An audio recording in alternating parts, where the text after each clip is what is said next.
Так, Кирилл, фотографируй. Жалко, блин, она тебя точно красивая.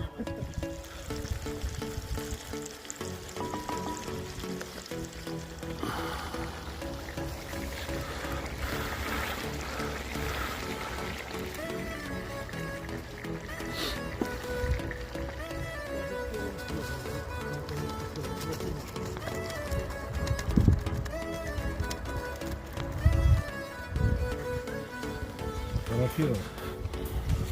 Сейчас водой.